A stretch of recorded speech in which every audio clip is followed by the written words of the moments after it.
নমস্কার প্রত্যেককে। আমি সমীর দাস। আমি তোমাদের কথা দিয়েছিলাম যে তোমাদের প্রত্যেকটা পরীক্ষার, বিশেষত আপার প্রাইমারি এবং পঞ্চায়েত প্রাইমারি, এই সমস্ত পরীক্ষার ভিডিও রেগুলার নিয়ে আসার এই কথা আমি তোমাদের দিয়েছিলাম, কিন্তু বিশেষ কারণের জন্য আমি তোমাদের এই কদিন ক্লাস দিতে পারিনি। তো আমি কথা দিচ্ছি এরপর থেকে তোমাদের কিন্তু রেগুলার প্রত্যেক দিন ক্লাস হবে। তো দেখো, আজকে তোমাদের যে টপিকটা নিয়ে আলোচনা করব সেটা দেখো, সেটা বাংলা বানান। বাংলা বানানের টপিক নিয়ে আমি আজকে তোমাদের আলোচনা করব। এবং দেখো, আজকে বাংলা বানানের পার্ট 1 ক্লাস। তোমরা জানো যে বাংলা বানান কিন্তু প্রচুর আছে, আছে, এবং যেটা কিন্তু তোমাদের পরীক্ষায় একটা বা দুটো দেখবে। তোমরা প্রত্যেক পরীক্ষায় কম বেশি যে সমস্ত পরীক্ষায় বাংলা বানান থাকে বা বাংলা সাবজেক্ট থাকে, সেই সমস্ত পরীক্ষায় তোমরা জানো যে বাংলা বানান কিন্তু পরীক্ষায় আসে একটা থেকে দুটো। ঠিক আছে? এবং বাংলা বানান নিয়ে মূল যে সমস্যাটা, সেটা হচ্ছে যে বাংলা বানান আমরা কোনগুলো পড়বো বা কিভাবে পড়বো, বা অনেকের ধারণা যে বাংলা বানান যে পুরোটাই মুখস্থ করতে হয়, বাংলা বানানের কোনো শর্টকাট, কোনো শেখার নিয়ম নেই। তো এই বিষয়টা নিয়ে কিন্তু অনেকের মধ্যে একটা প্রশ্ন থাকে। তো দেখো, আজকে আমরা পার্ট 1 বাংলা বানান, বাংলা শুদ্ধ বানান নিয়ে আমরা ক্লাস করাবো। এবং এই বাংলা বানানের এই ক্লাসটা তোমাদের পার্ট 1 পার্ট 2 এভাবে কিন্তু মোটামুটি যতক্ষণ না পর্যন্ত তোমাদের পরীক্ষার জন্য উপযুক্ত কিছু বাংলা বানান না করাচ্ছি, ততদিন পর্যন্ত কিন্তু তোমাদের এই ক্লাসটা চলবে। ঠিক আছে? তো চলো আমরা দেখে নিই বাংলা বানানের প্রথম ক্লাসটা। দেখো এখানে, দেখো দেখো এখানে প্রথম যে প্রশ্নটা আছে, দেখো উদিচি। দেখো উদিচি, উদিচি, উদিচি, উদিচি। ঠিক আছে? কারণ এবার তিনটে দেখো তোমাদের অপশন দেওয়া আছে। কারণ এটা নিয়ে কিন্তু একটা সমস্যা হয়। কি সমস্যা হয়? যে উদিচি বানানে বা যে কোনো বানানে হস্যি হবে না দীর্ঘি হবে, না কোথায় হস্যি হবে কোথায় দীর্ঘি হবে, এটা নিয়ে কিন্তু একটা সমস্যা থেকে যায়। ঠিক আছে? তো দেখে নাও, আমাদের প্রথম যে বানানটা হবে, সেটা হচ্ছে উদিচি হস্যু দয় দীর্ঘি চয় দীর্ঘি, মানে অপশন 3 হবে। ঠিক আছে? হস্যু দয় দীর্ঘি চয় দীর্ঘি দুটোই কিন্তু দীর্ঘিকার হবে, এটা কিন্তু মাথায় রাখবে। উদিচি হস্যু দয় দীর্ঘি চয় দীর্ঘি, এখানে কিন্তু মনে রাখতে হবে দুটোই কিন্তু দীর্ঘিকার হবে। ঠিক আছে? এবার দেখো, এক্ষেত্রে আমরা কি মনে রাখবো? এক্ষেত্রে আমরা একটা ছোট্ট ইনফরমেশন তোমাদের দিয়ে রাখবো, সেটা হচ্ছে উদিচি শব্দটার মানে কি। উদিচি শব্দটার মানে কি? দেখো, উদিচি শব্দটার মানে হচ্ছে উত্তর দিক। উদিচি শব্দটার মানে হচ্ছে উত্তর দিক, উত্তর দিক। ঠিক আছে? দেখো কি করে মনে রাখবে, দেখো কি করে মনে রাখবে। দেখো, দেখো উদিচির হস্যকার, উদিচির হস্যকার, আর উত্তর দিকেরও হস্যকার। তো এভাবে তোমরা বিষয়টাকে মিলিয়ে মনে রাখবে যে উদিচি মানে কি উত্তর দিক। ঠিক আছে? এবং দেখো, এখান থেকে তোমাদের আর একটা প্রশ্ন কিন্তু মাঝে মধ্যে আসে, সেটা হচ্ছে উদিচি শব্দের বিপরীত শব্দ কি হবে। দেখো, উদিচি শব্দের বিপরীত শব্দ হবে, আমি তোমাদের লিখে দিচ্ছি, সেটা হচ্ছে অবাচি। অবাচি। ঠিক আছে? উদিচির বিপরীত শব্দ কি হবে? অবাচি। ঠিক আছে? তাহলে এবার দেখো, উদিচি মানে যদি উত্তর দিক হয়, তাহলে অবাচি মানে তোমরা প্রত্যেকে বুঝতে পারছো, এটা হবে দক্ষিণ দিক। তাই তো? এটা হবে দক্ষিণ দিক। ঠিক আছে? ক্লিয়ার? এটা আশা করি বুঝতে পেরেছো, কোনো সমস্যা নেই। তাহলে দেখো, এক্ষেত্রে আমরা কি মনে রাখবো? না, উদিচি বানানের দুটো দীর্ঘিকার হবে। উদিচি মানে হচ্ছে উত্তর দিক, এবং উদিচির ঠিক বিপরীত শব্দ হবে অবাচি। অবাচি মানে দক্ষিণ দিক। ঠিক আছে? চলে আসো পরের বানান। দেখো, খুব ইম্পর্টেন্ট বানান, তোমরা একটু স্টার্ট দিয়ে রাখতে পারো, বানানটা কি? দেখো, মুহুর মুহু। দেখো, মুহুর মুহু, এই বানানটা কিন্তু ভীষণ ভালো করে মনে রাখবে। এই মুহুর মুহু বানানে কিন্তু 4টে হস্যকার হয়। ঠিক আছে? 4টে হস্যকার হয়। দেখো এখানে, দেখো এই অপশন 'এ' তে দেখো 4টে হস্যকার হয়। ঠিক আছে?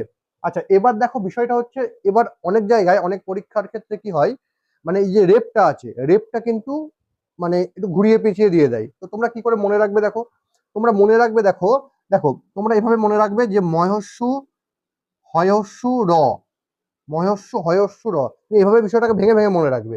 ময়স্যু হয়স্যু র। ঠিক আছে? মুহুর, তারপর দেখো ময়স্যু হয়স্যু, ময়স্যু হয়স্যু, মুহুর মুহু। তাহলে দেখো, এই যে র মানে কি, র মানে কি? র মানে রেপ, তোমরা জানো র মানে রেপ। রেপটা কোথায় হচ্ছে? রেপটা দেখো হয়স্যুর পরে হচ্ছে। ময়স্যু হয়হস্যু, তারপর দেখো র আছে। তাহলে এখানে খেয়াল করে দেখো, ময়স্যু হয়স্যু, তারপর দেখো রেপটা, দেখো রটা দেখো রেপ হয়ে গেছে। তাহলে মনে রাখবে, মুহুর্মুহু বানান কি হবে? ময়স্যু হয়স্যু, ময়রেপ হস্যু, হয়স্যু। ঠিক আছে? তাহলে এখানে আমরা কি বললাম? এখানে আমরা মনে রাখতে বললাম যে মুহুর্মুহু বানানের মনে রাখবে 4টেই হস্যকার হয়। ঠিক আছে? এবং সব থেকে ইম্পর্টেন্ট যেটা, সেটা হচ্ছে রেপটা। রেপটা কিন্তু দ্বিতীয় যে ম আছে সেই ময়ের মাথায় বসবে।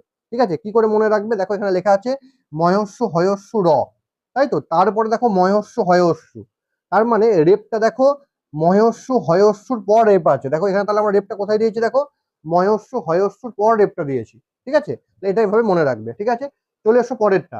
দেখো মধুসূদন এবং মধুসূদন, এখানে দেখো বিষয়টা দেখো, তাহলে মধুসূদন আর মধুসূদন কোনটা সঠিক বানান? দেখো খুব সহজ, আমরা যদি বিষয়টাকে একটুখানি ভালো করে বিষয়টা ভাবি তাহলে দেখবে আমরা কোনো রকমই কোনো সমস্যা হবে না। কিরকম দেখো, দেখো এখানে সমস্যা দেখো, সমস্যা ম ধয়ে দীর্ঘ আর ম ধয়ে হস্যু, কোনটা সঠিক বানান? দেখো আমরা প্রত্যেকে জানি মধু বানান কি, মধু বানান ম ধয়ে হস্যু, তাই তো আমরা প্রত্যেকে জানি মধু বানান ম ধয়ে হস্যু, তাহলে যেখানে ম ধয়ে হস্যু হবে সেখানে কিন্তু সঠিক বানান। ঠিক আছে, আর এইটা কিন্তু তোমরা মনে রাখবে, অনেক জায়গায় কিন্তু এই উচ্চারণটা মধুসূদন দিয়ে দেয়, উচ্চারণটা কিন্তু মধুসূদন, সুধন নয়। ঠিক আছে, তাহলে এটা মনে রাখবে, ম ধয়ে হস্য হবে। ঠিক আছে, কেন হবে? কারণ আমরা জানি মধু বানান কিন্তু ম ধয়ে হস্য হয়, তাই আমরা মনে রাখবো মধু বানান ম ধয়ে হস্য। ঠিক আছে, দেখো এরপরের বানানটা দেখো মরুদ্যান। দেখো মরুদ্যান, এই মরুদ্যান খুব ইম্পর্টেন্ট বানান, এটা কিন্তু পরীক্ষায় বেশ কয়েক পরীক্ষায় আমি দেখেছিলাম পরীক্ষায় আসতে এটা। ঠিক আছে, দেখো মরুদ্যান বানানে একটু ভালো করে মনে রাখো, এই মরুদ্যান বানানে যখনই তোমাদের এই রকম না মানে হস্য দীর্ঘ নিয়ে কোনো প্রবলেম হবে, যে হস্য হবে না দীর্ঘ হবে, এটা নিয়ে যখন তোমাদের প্রবলেম হবে তোমরা একটা জিনিস খেয়াল করবে, তোমরা মূল শব্দটাকে না ভেঙে ফেলবে, মূল শব্দটাকে ভেঙে ফেলবে মানে সন্ধি বিচ্ছেদ করবে। দেখো এই মরুদ্যানটাকে আমরা যদি সন্ধি বিচ্ছেদ করলে কি হবে, ম রয়স্য মরু, আমরা জানি মরু বানান ম রহস্য। ঠিক আছে, আর উদ্যান বানান কি, হস্যু দয়জ ফলাকার দন্তন্য উদ্যান। ঠিক আছে, আমরা এটা ভেঙে ফেলবো। ঠিক আছে, কি বললাম, যখনই কোনো হস্যু বা দীর্ঘ নিয়ে প্রবলেম হবে তখন আমাদের একটাই কাজ হবে, যে শব্দটাকে ভেঙে ফেলা মানে সন্ধি বিচ্ছেদ করে ফেলা। তো দেখো এখানে আমরা দেখো মরুদ্যান শব্দটাকে দেখো আমরা সন্ধি বিচ্ছেদ করলাম, মরুযুক্ত উদ্যান। ঠিক আছে, তো এবার দেখো যখনই দেখবে দুটো হস্যকার, দেখো এর একটা হস্যকার আর এর একটা হস্যকার, যখনই দুটো হস্যকার হবে মানে প্রথম যে শব্দ তার যে লাস্টে যে হস্যকার আছে আর দ্বিতীয় যে শব্দ তার যে প্রথমে হস্যকার আছে, এই দুটো হস্যকার যখনই থাকবে তখনই কিন্তু আমরা কি করব, সন্ধি অনুযায়ী দীর্ঘকার করে নেব, সন্ধি অনুযায়ী দীর্ঘকার করে নেব। তাহলে এখানে দীর্ঘকার কোনটা হবে, দেখো দীর্ঘকার, এই যে দীর্ঘকার ম রয়ে দীর্ঘ। ঠিক আছে, এটা কিন্তু মনে রাখবে, এটা কিন্তু পরীক্ষায় ইম্পর্টেন্ট এটা। ঠিক আছে, কি বললাম, যখনই হস্য বা দীর্ঘ নিয়ে তোমাদের প্রবলেম হবে তোমরা কি করবে, শব্দটাকে মূল যে শব্দটাকে ভেঙে ফেলবে মানে সন্ধি করে ফেলবে, মানে সন্ধি বিচ্ছেদ করবে। ঠিক আছে, সন্ধি বিচ্ছেদ করার পর দেখবে, আমরা জানি যে হস্যর সঙ্গে হস্য যোগ করলে দীর্ঘ হয়, হস্যর সঙ্গে দীর্ঘ যোগ করলে দীর্ঘ হয়, দীর্ঘর সঙ্গে দীর্ঘ যোগ করলে দীর্ঘ হয়, মানে দীর্ঘ হয়, তাহলে এটা কিন্তু দীর্ঘ হবে। ঠিক আছে, দীর্ঘকার হবে। ঠিক আছে, চলো এরপর চলে এসো, দেখো পরের বানান দেখো মূর্ধন্য। মূর্ধন্য দেখো একটা জিনিস ভালো করে দেখো, মূর্ধন্য বানানে সবসময় মনে রাখবে যে মূর্ধন্য বানানে কিন্তু নিজের যে নিয়মটা সেটা মানে ঠিকঠাক থাকে না। মানে মূর্ধন্য কেমন হয়, মূর্ধন্য কেমন হয়, মূর্ধন্য হয় এই যে মূর্ধন্য, তাই তো এটা মূর্ধন্য হয়, কিন্তু মূর্ধন্য যখন বানান লিখবে তখন কিন্তু মনে রাখতে হবে দন্তন্য হবে, মানে দন্তন্য হবে, এটা কিন্তু মনে রাখবে। হ্যাঁ, এগুলো কিন্তু পরীক্ষায় আসার মতো বানান, এবং আমি তোমাদের বলছি যে বাংলা বানান তোমাদের মোটামুটি 100 থেকে 120টা মতো আমি তোমাদের করিয়ে দেবো। আশা করছি পরীক্ষায় তোমরা এর মধ্যেই তোমরা পেরে যাবে। ঠিক আছে, কমন পেয়ে যাবে। এবং তোমরা যদি কমন নাও পাও, যেহেতু কম্পিটিটিভ পরীক্ষায় কমনটা একটু খটোমটো লাগতে পারে কমন শব্দটা, তো যদি কমন না পাও আমি তোমাকে এইটুকুনি নিশ্চয়তা দিচ্ছি যে পরীক্ষায় বাংলা বানান তোমরা 100% পারবে, মানে তুমি সঠিক করে আসবে, এটুকুনি আমি তোমাদের একদম 100% গ্যারেন্টি দিয়ে বলছি। ঠিক আছে, তো চলো তাহলে মূর্ধন্য বানান কি বললাম, মূর্ধন্য বানানে কিন্তু মূর্ধন্য হবে না, মূর্ধন্য বানানে কিন্তু দন্তন্য হবে। ঠিক আছে, চলো এবার চলে আসো যক্ষা বানান। চলে আসো যক্ষা বানান। দেখো এই যক্ষা বানান কিন্তু ভালো করে মনে রাখবে, যক্ষা বানানে কিন্তু ম হবে, যক্ষার বানানে কিন্তু ম হবে। ঠিক আছে, কয়ে মূর্ধন্যস্বয়ে ম হবে। ঠিক আছে, এই বানানটা কিন্তু মনে রাখবে, যক্ষা বানানে তোমার ম হবে, আবার লক্ষ্মী বানানে ম হবে, সূক্ষ্ম বানানে ম হবে, এগুলো কিন্তু মনে রাখবে। ঠিক আছে, কি বললাম, যক্ষা বানানে অন্তস্থ জ, কয়ে মূর্ধন্যস্বয়ে ময়ে আকার। ঠিক আছে, যক্ষা বানানে ম হবে লাস্টে, লক্ষ্মী বানানে লাস্টে ম হবে, সূক্ষ্ম বানানে লাস্টে ম হবে, এগুলো কিন্তু মনে রাখবে। ঠিক আছে, আচ্ছা তাহলে এবার এবার দেখো চলে আসো লক্ষ্মী বানান। আমরা জানি লক্ষ্মী বানান লাস্টে কিন্তু ম হয়, কেন ম হয়, আমরা ইংরেজিতে কি কি লিখি, LAXMI, লক্ষ্মী। তাহলে দেখো ম ম উচ্চারণ হচ্ছে, তাই তো, তাহলে এটা মনে রাখবে লক্ষ্মী বানানও কিন্তু ম হয়। তাহলে এখানে আমরা কি কি বানান বললাম, যক্ষা বানান বললাম মানে পরীক্ষায় আসার মতো, যক্ষা বানান বললাম, সূক্ষ্ম বানান বললাম, দন্তস্বয়ে দীর্ঘ, কয়ে মূর্ধন্যস্বয়ে ময়, সূক্ষ্ম বানান। আর কি বললাম, লক্ষ্মী বানান, লক্ষ্মী বানানে কি বললাম, ম হয়। বেশ, এবার চলে এসো দেখো 8 নম্বর, দেখো কি বলছে, অনুসোয়া এবং অনসোয়া। দেখো আমরা প্রত্যেকে জানি যে মহাকবি কালিদাসের একটা বিখ্যাত নাটক অভিজ্ঞান শকুন্তলম, সেই অভিজ্ঞান শকুন্তলমের যে মুখ্য চরিত্র শকুন্তলা, তার দুজন প্রিয় সখী ছিল, একজনের নাম হচ্ছেন অনুসূয়া, একজনের নাম প্রিয়ংবদা। কিন্তু কথা হচ্ছে আমরা উচ্চারণ কিন্তু অনেকেই করি অনুসূয়া, কিন্তু আসলে উচ্চারণটা কিন্তু অনুসূয়া নয়, উচ্চারণটা কিন্তু অনসূয়া, অনসূয়া, এটা কিন্তু মনে রাখবে। ঠিক আছে, এটা কিন্তু অনেকেই আমরা ভুল উচ্চারণ করি, আমরা কিন্তু বলি অনুসূয়া, অনুসূয়া কিন্তু আদৌ এর উচ্চারণ কিন্তু অনুসূয়া নয়, এর উচ্চারণ কিন্তু অনসূয়া, অনসূয়া। কেন অনসূয়া? কারণ অনসূয়া এই কারণে, এই অনসূয়া শব্দটাকে আমরা পাবো অন যুক্ত অসুয়া, অসুয়া। ঠিক আছে, অন যুক্ত অসুয়া। আচ্ছা, অন মানে কি? অন মানে নেই, অসুয়া মানে হিংসা বা ঈর্ষা। যে নারীর কোনো হিংসা বা ঈর্ষা নেই তাকে অনসূয়া বলে। ঠিক আছে, এটা কিন্তু তোমরা এক কথায় প্রকাশ, তোমরা জানো যে তোমাদের কিন্তু এক কথায় প্রকাশও কিন্তু তোমাদের সিলেবাসে আছে, পরীক্ষায় আছে। তো এটা কিন্তু মনে রাখবে, অনসূয়া। উচ্চারণটা কি বললাম? অনসূয়া। আমরা কিন্তু উচ্চারণ করি অনুসূয়া, অনুসূয়া কিন্তু আদৌ উচ্চারণটা নয়, উচ্চারণটা হচ্ছে অনসূয়া। ঠিক আছে, এবং এই অনসূয়া মানে কি কি বললাম না, যে নারীর কোন রকম কোনো ঈর্ষা বা হিংসা নেই তাকে বলা হয় অনসূয়া। ঠিক আছে, তো আশা করি বুঝতে পারলে এই বিষয়টা। তাহলে এই গেল তোমাদের 8টা বানান। ঠিক আছে, চলে এসো পরের বানানে। দেখো, মনমোহন এবং মনোমোহন। ঠিক আছে, মনমোহন এবং মনোমোহন। এবার দেখো, এই বানানটা নিয়েও কিন্তু অনেকের মধ্যে একটা দ্বিধাদ্বন্দ্ব আছে যে বানানটা, সঠিক বানানটা কি হবে। দেখো, এখানে কিন্তু সঠিক বানান যেটা হবে সেটা হচ্ছে অপশন সেকেন্ডটা। ঠিক আছে, 2 নম্বরটা।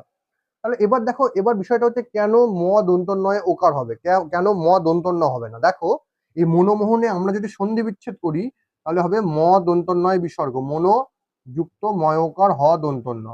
তাহলে ম দন্তন্বয় বিসর্গ, এবং বিসর্গের জন্য দন্তন্বয় ওকার হলো। আমি তোমাদের বিষয়টা যখন সন্ধি বিচ্ছেদ করাবো তখন বিষয়টা আরো ভালো করে বুঝিয়ে দেবো।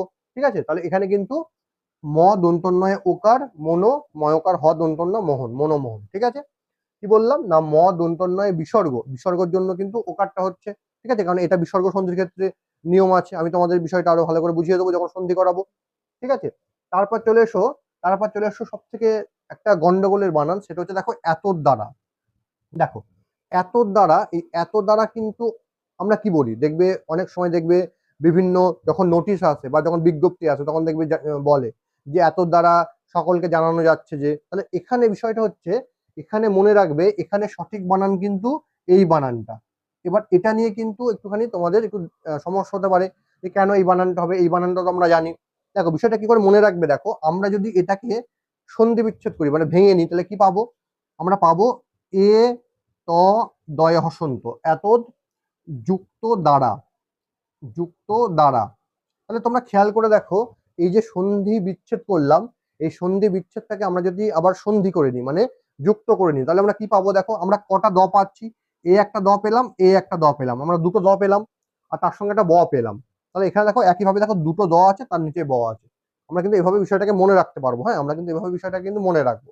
কি বললাম না, এতর দ্বারা আমরা যদি সন্ধি বিচ্ছেদ করে নিই, এ ত দয় হসন্ত, এতদ যুক্ত দ্বারা, তাহলে আমরা কিন্তু এখানে দুটো দ পেলাম। এই দুটো দ পাওয়ার জন্য আমরা কি মনে রাখবো না, দুটো দ হবে তার সঙ্গে ব হবে। ঠিক আছে, ক্লিয়ার? এটা বুঝতে পেরেছো আশা করি। চলো, এবার দেখো সব থেকে একটা ইম্পর্টেন্ট বানান পরীক্ষায় আসার মতো, সেটা হচ্ছে শশীভূষণ এবং শশীভূষণ, কোনটা সঠিক বানান। দেখো, এখানে একটা জিনিস বলে দিই, তোমরা মনে রাখবে যে যদি কোনো শব্দের সঙ্গে, যদি কোনো শব্দের সঙ্গে এই ভূষণ কথাটা যোগ থাকে, যদি কোনো শব্দের সঙ্গে এই ভূষণ কথাটা যোগ থাকে, তাহলে মনে রাখবে হর্ষইকার হবে। কি হবে? হর্ষইকার হবে। ঠিক আছে, এটা মনে রাখবো। আমরা কি মনে রাখবো না, যদি কোনো শব্দের সঙ্গে ভূষণ কথাটা যোগ থাকে তাহলে কি হবে, হস্যি হবে বা হর্ষইকার হবে। এখানে হর্ষইকার কোথায় আছে, দেখো এই হর্ষইকার আছে। ঠিক আছে, বুঝতে পারলে আশা করি। এটা কিন্তু খুব ভালো করে মনে রাখবে, পরীক্ষার জন্য কিন্তু এটা বেশ ইম্পর্টেন্ট। ঠিক আছে, কি বললাম, যদি কোনো শব্দের সঙ্গে ভূষণ শব্দটা যোগ থাকে তাহলে সেটা কি হবে, তাহলে সেটা হর্ষইকার হবে। ঠিক আছে, আচ্ছা বেশ। চলো তাহলে চলে এসো পরেরটা। আচ্ছা, 12টা কি বলছে দেখো, পরিত্যাজ্য এবং পরিত্যাজ্য। দেখো, এটা নিয়ে কিন্তু একটুখানি তোমরা মনে রাখবে যে অনেকের দেখবে অনেক বানানো হয় না, দেখবে যেমন ধরো ব্যবহার, ব্যবহার বানানে কি হয়, বয় জফালা ব হয়াকার ড, ব্যবহার। মানে অ্যাকচুয়ালি উচ্চারণটা অনেকেই করে ব্যবহার, কিন্তু উচ্চারণটা ব্যবহার। ঠিক আছে, তো ব্যবহার।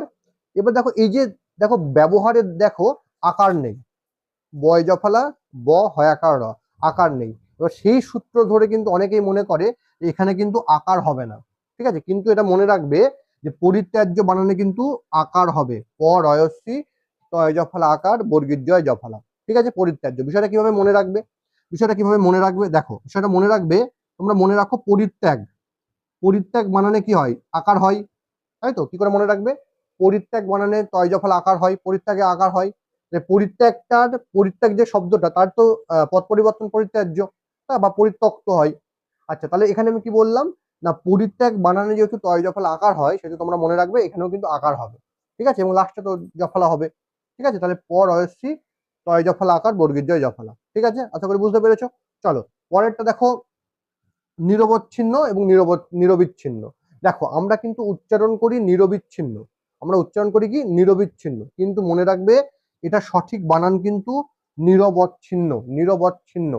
ঠিক আছে, এখানে কিন্তু দন্তন্বয় হচ্ছে র, ব, চয় ছয় হচ্ছে দন্তন্বয় দন্তন্বয়, এটা কিন্তু মনে রাখবে। এটা কিন্তু নিরবিচ্ছিন্ন, কিন্তু উচ্চারণ আমরা অনেকেই করি, কিন্তু সঠিক উচ্চারণ কিন্তু নিরবচ্ছিন্ন এবং সঠিক বানান কিন্তু এইটা দন্তন্বয় হচ্ছে র, ব, চয় ছয় হচ্ছে দন্তন্বয় দন্তন্বয়। ঠিক আছে, এটা কিন্তু মাথায় রেখো। ঠিক আছে, এই বানানটা কিন্তু ভীষণ ইম্পর্টেন্ট, বানানটা মাথায় রেখো। চলো তারপর চলে এসো দেখো নিরোগ বানান, নিরোগ, নিরোগ। ঠিক আছে, দেখো নিরোগ বানানে কিন্তু এই বানানটা নিয়েও কিন্তু একটুখানি গন্ডগোল হয়, মাথায় রাখবে। এগুলো কিন্তু প্রত্যেকটা কিন্তু পরীক্ষার জন্য ভীষণ ইম্পর্টেন্ট। ঠিক আছে, তো দেখো এই নিরোগ বানানে মনে রাখবে এটা কিন্তু দন্তন্বয়ে দীর্ঘী হবে, দন্তন্বয়ে দীর্ঘী রয়কার গ হবে নিরোগ। ঠিক আছে, বিষয়টা কিরকম হয় বা কেন হয়, দেখো নিরোগের সন্ধি বিচ্ছেদ হবে দন্তন্বয়ে হস্যি বিসর্গ, নি যুক্ত রোগ, নি যুক্ত রোগ। ঠিক আছে, এটা হচ্ছে নিরোগ। এবার দন্তন্বয় হস্যি বিসর্গের জন্য এটা কিন্তু দন্তন্বয়ে দীর্ঘী হয়ে যাবে, মূল বানানে আমরা সন্ধি করলে কি হবে না দন্তন্বয়ে দীর্ঘী হয়ে যাবে। ঠিক আছে, তো এটা কিন্তু মনে রাখবে, নিরোগ, তারপরে নিরদ, এগুলো কিন্তু সব দন্তন্বয়ে দীর্ঘী হয়। ঠিক আছে, চলো এবার চলে এসো লাস্ট যে বানান সেটা হচ্ছে আইনজীবী। দেখো এই ধরনের বানানো কিন্তু তোমাদের পরীক্ষার জন্য ভীষণ ইম্পর্টেন্ট। আমি তোমাদের ছোট্ট একটা বিষয় বলছি, তোমরা মাথায় রাখবে। সেটা হচ্ছে যে যখনই কোনো শব্দের শেষে, যখনই কোনো শব্দের শেষে জীবী থাকবে, যখনই কোনো শব্দের শেষে জীবী থাকবে, জীবী, যে কোনো শব্দ, যে কোনো শব্দের শেষে যদি জীবী কথাটা থাকে তাহলে তোমরা মনে রাখবে সেখানে দুটোই দীর্ঘিকার হবে, সেখানে দুটোই দীর্ঘিকার হবে, এটা মনে রাখবে। কি বললাম না, যদি কোনো শব্দের শেষে, যে কোনো শব্দ হোক, যে কোনো শব্দের শেষে যদি জীবী কথাটা থাকে তাহলে সেটা কি হবে, দুটোই তোমাদের দীর্ঘিকার হবে, এটা কিন্তু মনে রাখবে। এটা কিন্তু পরীক্ষায় আসতে পারে, যে কোনো শব্দ, যেমন যদি আমি যদি বলি কৃষিজীবী, দুটোই দীর্ঘী, বুদ্ধিজীবী, দুটোই দীর্ঘী, মানে জীবী শব্দটা থাকলেই তোমাদের কিন্তু দুটোই দীর্ঘিকার হবে, এটা কিন্তু অবশ্যই তোমরা একটু মাথায় রেখো। ঠিক আছে, এবার তোমাদের আমি আশা করি তোমাদের প্রত্যেকটা পয়েন্ট তোমরা বুঝতে পেরেছো। ঠিক আছে, তো আশা করি কোনো রকম কোনো সমস্যা নেই, সমস্যা থাকলে কিন্তু তোমরা আমাকে অবশ্যই কমেন্টে জানিও। তো তোমাদের একটা হোম টাস্ক থাকলো, তোমরা আমাকে কমেন্টে জানাবে সঠিক উত্তরটা। সেটা হচ্ছে আমি তোমাদের এই যে 15টা করালাম, এই 15টা নিয়মের মধ্যে থেকে আমি তোমাদের একটা প্রশ্ন দিই, সেটা আমাকে করে জানাবে। সেটা হচ্ছে ফণীভূষণ, ফণীভূষণ এই বানানটা কি হবে এটা জানাবে, এবং শশীকান্ত, শশীকান্ত এই বানানটা কি হবে এটা আমাকে জানাবে। ঠিক আছে, ঠিক আছে, আশা করি বুঝতে পারলে। তো আমাকে কমেন্টে জানিও ফণীভূষণ এই বানানটা এর সঠিক বানান কোনটা, এবং শশীকান্ত এর সঠিক বানান কোনটা। ঠিক আছে, তো আজকে তোমাদের ক্লাস এই পর্যন্ত, দেখা হচ্ছে আবার পার্ট 2 নিয়ে। ভিডিওটা ভালো লাগলে কিন্তু অবশ্যই তোমরা একটুখানি শেয়ার করে দিও।